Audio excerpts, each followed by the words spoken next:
On a misty morning in Vatican City, the world seemed to hold its breath. The bells of St. Peter's Basilica tolled with a hollow, mournful cadence, slower than usual, as if the ancient stones themselves sensed the weight of what was unfolding. Shadows stretched long across the cobblestone streets. The sky, blanketed in a muted gray, barely hinted at the rising sun. The Swiss guards stood at their posts, their colorful uniforms a stark contrast to the solemn mood. Their faces, usually composed and stoic, were now lined with an unspoken tension. Inside the Apostolic Palace, the bustling corridors of daily papal business had quieted into a reverent silence. Doctors moved swiftly but gently through the papal apartments. Aides whispered among themselves.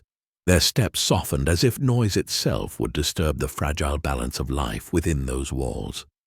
Rumors like whispered prayers flowed from room to room. The Holy Father has only hours left. Within a secluded room draped in white linen and adorned with simple crosses, Pope Francis lay still upon his bed. His breathing was shallow. His hands, the same hands that had blessed millions, rested motionless atop the pristine sheets. He had not asked for heads of state, no final declarations of policy or power. He had made only one humble request, and even now, as doctors checked vitals and whispered among themselves, he turned his frail head ever so slightly and murmured, "Bring me Balthazar." The room seemed to freeze in place. Cardinal Vestrucci, overseeing the final hours, exchanged a glance with the chief physician. The doctor shook his head almost imperceptibly, an unspoken warning. It was too dangerous. The Pope's condition was critical. Any excitement could hasten the inevitable. "Your Holiness," the doctor said gently, leaning in close. "Perhaps it would be better to rest." Pope Francis's eyelids fluttered. For a moment it seemed he might drift back into unconsciousness, but then, with a surprising clarity, he opened his eyes and repeated, this time stronger, "Balthazar, bring him." There was a pause, the kind of pause that stretches time itself. Then, reluctantly, Cardinal Vestrucci motioned to one of the aides. "See to it," he said, voice low but firm. Down the labyrinthine halls of the Vatican, the message was carried like a sacred relic. Phones rang. Orders were whispered. Across the Tiber River, in a modest countryside retreat where Balthazar had been kept during the Pope's illness, a nun answered the urgent call. "Bring him," she was told. "Now." Meanwhile, back in the room, Pope Francis seemed to find a sliver of peace in knowing that his last wish had been heard. His breathing remained labored but steady. Cardinals gathered by the doorway, their rich scarlet robes a sea of muted grief. Some shook their heads, believing this indulgence, even in the Holy Father's final hours, was risky, foolish even. "It's too late," one whispered. "He won't survive the day," said another, but none dared contradict him openly. For if a man's final wish is for love, who among them would deny it? Far away, Balthazar, the light-furred Labrador, with a gaze as noble as a knight, lay curled at the foot of a familiar cassock. Sister Teresa knelt beside him, whispering prayers through trembling lips. She saw it instantly. The moment the call came, Balthazar's ears perked, and he lifted his head. He knows, she thought. He senses it. Sister Teresa wrapped him carefully in a warm cloth and placed him in the back seat of the papal car. As they sped toward Rome, the heavens wept gently. Rain drizzled against the windows, blurring the ancient countryside into a watercolor of sorrow. Inside the Vatican, time slowed. The Pope's breaths grew shallower still, but whenever he stirred, his lips moved around a single name, carried only by breath: Balthazar. In the hallways, monks and nuns prayed silently, their rosaries clicking softly like distant rain. Doctors prepared for the worst, but dared hope for one final miracle. That love, pure and unconditional, could sustain a soul for just a little while longer. Outside the Apostolic Palace, the first small groups of pilgrims began to gather in St. Peter's Square, unaware but intuitive, as if drawn by an invisible thread to the heart of Christendom. And through the misty streets, carried by fate and faith, Balthazar was coming. The papal car moved with rare urgency. Sister Teresa sat beside Balthazar, her hand resting on his back. The dog, usually placid, now sat upright, gazing forward with an intensity that unsettled even the seasoned driver. "He knows," she whispered. The driver, a stoic man who had long served the Vatican, glanced at her in the rear-view mirror and gave a slow, respectful nod. Even he, a man trained to conceal his emotions, felt the sacredness of the task. As they approached the city, something remarkable happened. The notoriously congested streets of Rome, usually choked with tourists and impatient locals, seemed to part before them. Traffic lights turned green at their arrival. Pedestrians paused, sensing something unexplainable. Balthazar pressed his nose lightly against the window, eyes fixed on the towering silhouette of St. Peter's Basilica, growing larger by the second. At the Vatican gates, Swiss guards in ceremonial dress recognized the approaching car and snapped to attention. Without a word, they opened the gates, allowing Sister Teresa and her precious charge to pass into the heart of Christendom. Inside, the corridors had transformed into rivers of silent reverence. Monks, priests, and visiting pilgrims instinctively stepped aside as Balthazar passed. There was no need for a leash, no need for commands. He knew where to go. Sister Teresa followed him, hands clasped in prayer. Cardinal Vestrucci waited at the entrance to the Apostolic Palace, his stern face softened by a profound sadness. As Balthazar approached, the cardinal knelt, an act of humility rarely seen, and blessed the animal silently. "He is ready," he whispered. The heavy oak doors of the papal residence creaked open. Balthazar entered alone. Inside the Apostolic Palace, a hush thicker than any before enveloped the chambers. The Pope's room was bathed in the soft golden light of early afternoon. Candles flickered along the walls. The scent of incense recently burned lingered faintly in the air. Pope Francis lay motionless, his breathing reduced to shallow whispers. His face, illuminated by the muted glow, appeared serene, as if he were already glimpsing another realm. Doctors stood respectfully along the walls, their faces grave. A young priest, Father Lorenzo, sat near the window, rosary in hand, whispering prayers not meant for human ears. Suddenly, a ripple of awareness passed through the room. Balthazar had arrived. The dog paused at the threshold, his light fur almost glowing in the candlelight. For a moment, he remained still as if asking silent permission to enter. Then, with deliberate steps, Balthazar moved across the room.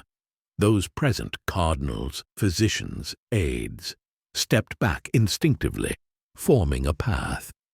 Tears welled in many eyes, unashamed and unchecked. Balthazar reached the side of the bed and sat regal and patient. He placed his head gently on the edge of the mattress, his warm eyes fixed on the frail figure before him. It was then that Pope Francis stirred. His eyelids fluttered. A faint smile, barely perceptible, touched the corners of his mouth. Summoning the last reserves of his strength, he lifted a trembling hand a few inches. Balthazar responded immediately, moving closer, allowing the Pope's hand to rest lightly upon his head. A sigh, not of pain, but of peace, escaped the Pope's lips. The room, frozen in sacred silence, bore witness to a bond that transcended words, titles, and ceremonies. It was love in its purest form, wordless, selfless, eternal. Outside, unnoticed by those within, The sun broke through the heavy clouds for the first time that day, sending a single beam of light through the stained glass windows. It fell precisely upon the Pope and his faithful companion. Father Lorenzo, overcome by the moment, wept openly, a soul being guided home, he would later write in his journal. Balthasar remained utterly still, a sentinel of unwavering loyalty. In that moment, the grandeur of the Vatican, the centuries of tradition and power faded away. What remained was something elemental, something divine, a man nearing the end of his journey, and the creature who refused to let him make that journey alone. And so the Vatican prepared, not for a death, but for a passage, for the gentle turning of a page in the grand story of faith and love. Balthasar would be there until the very end. Time seemed to stretch infinitely within the papal chamber. Balthasar remained still by the Pope's bedside, his breath slow and steady, mirroring the faint rise and fall of the frail figure before him. The assembled cardinals, doctors, and aides maintained a respectful distance, each sensing that they were witnessing a moment that would be remembered for centuries. The Pope's hand, trembling and weak, moved slightly again, a ghost of emotion. His fingers brushed against Balthasar's fur, and in that simple touch, decades of love, loyalty, and silent companionship were distilled. Balthasar closed his eyes, pressing his head more firmly against the Pope's hand. It was then that something miraculous seemed to occur. The entire atmosphere of the room shifted, not with noise or spectacle, but with a profound stillness. A golden beam of sunlight, having pierced through the stormy clouds outside, fell directly across the Pope and his loyal companion, illuminating them in a celestial glow. A white dove, unseen until now, fluttered down to the windowsill, perching there silently, its bright eyes watching. No one spoke. No one dared move. In that sacred light, Pope Francis slowly opened his eyes. His gaze found Balthasar first. A look of recognition, of profound peace, settled across his features. His lips moved soundlessly, forming a blessing that only God and the loyal dog could hear. Father Lorenzo, unable to contain the emotion swelling in his chest, fell to his knees, tears streaming down his cheeks. Balthasar lifted his head slightly, meeting the Pope's eyes one last time. In that gaze there was no fear, no sadness, only a promise, a vow to God, to love, to remember. As if sensing the finality of the moment, Pope Francis exhaled a soft, almost inaudible sigh, not of resignation, but of contentment.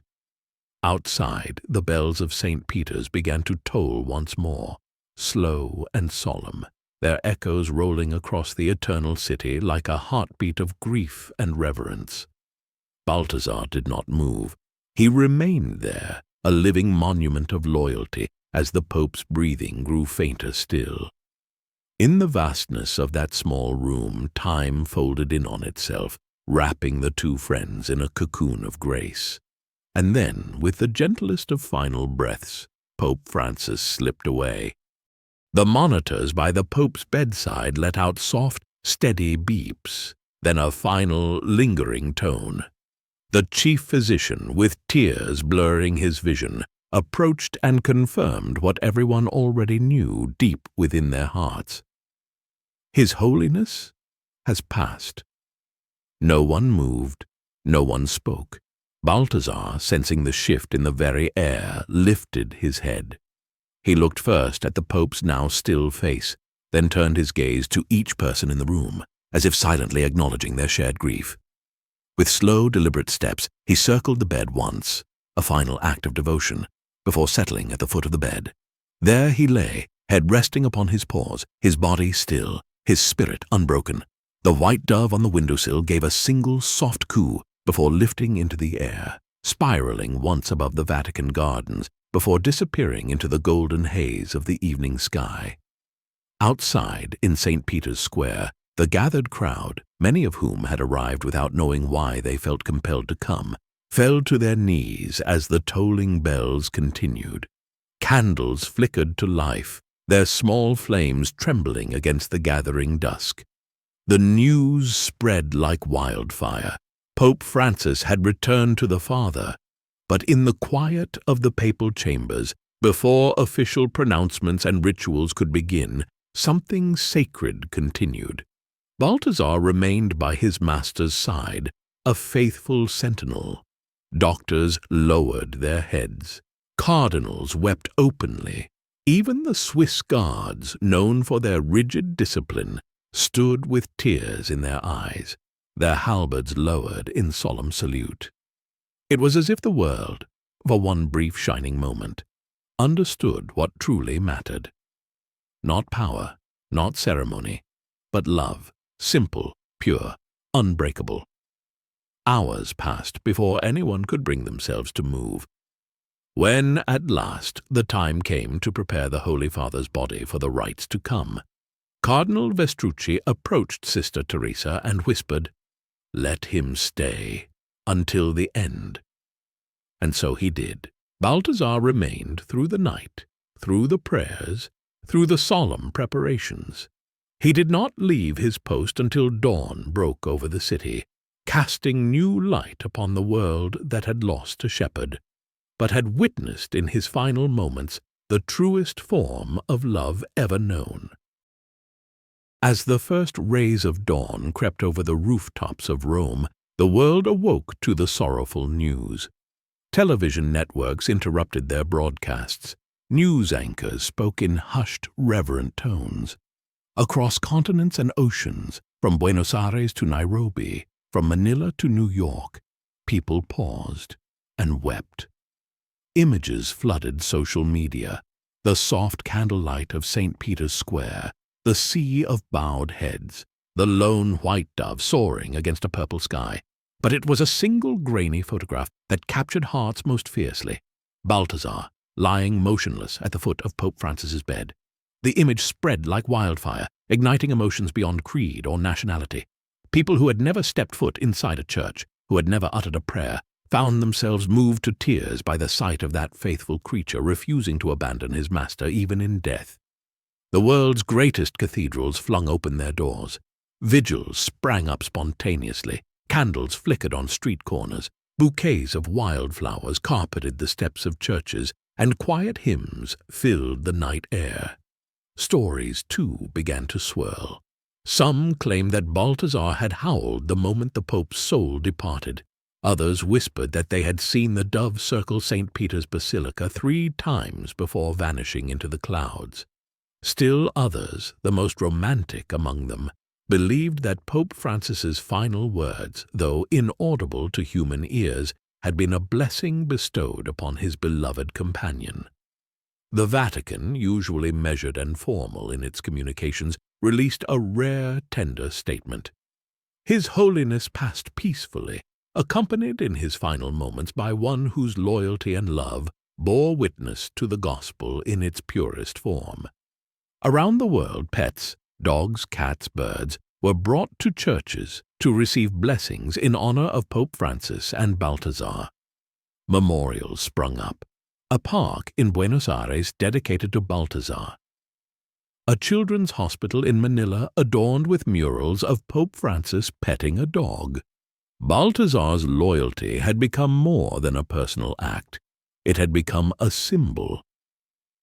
A reminder that in a world often fractured by fear and division, the simple, unwavering love of one soul for another could still move mountains. Balthazar was not paraded before cameras or made a spectacle. Instead, true to the spirit of the Pope he had loved, he was quietly relocated to a remote Benedictine monastery nestled among the olive groves of the Umbrian hills. There, far from the curious eyes of the world, he found peace among the monks, who welcomed him as one of their own. Each evening, as the sun set behind the rolling hills, Balthazar would walk to a particular spot in the monastery gardens and sit, gazing westward, towards Rome. The monks, wise in the ways of silence and prayer, never disturbed him. They simply nodded in understanding, sensing that he was keeping a vigil of his own. The abbot, a gentleman of 70 years, once said during Vespers, "There are prayers too deep for words. Balthazar knows them all." In the Vatican, preparations began for a memorial unlike any other. At the heart of St. Peter's Square, a simple bronze statue was erected, Pope Francis seated gently upon a stone bench, his hand extended in blessing toward a faithful dog by his side. The base of the statue bore no grand titles, no lengthy inscriptions, only 5 simple words. True love needs no words. Visitors from around the globe flocked to see it. Some left flowers, others left dog collars, children's drawings, handwritten prayers tucked into the crevices of the statue's base, and always there were tears. In Buenos Aires, in the humble neighborhood where a boy once shared his bread with stray dogs, a mural appeared overnight, uncommissioned, unsigned. It showed a young Jorge Mario Bergoglio smiling down at a small, scruffy dog who gazed back at him with adoration. Beneath it, the same words, "Every living being is a visible trace of God's invisible love." Years later, when Balthazar's own time came to an end, he passed quietly in the monastery garden beneath a centuries-old olive tree. The monks buried him there, marking the spot with a simple stone. It read, "Balthazar, faithful to the end. He taught us that true love needs no words."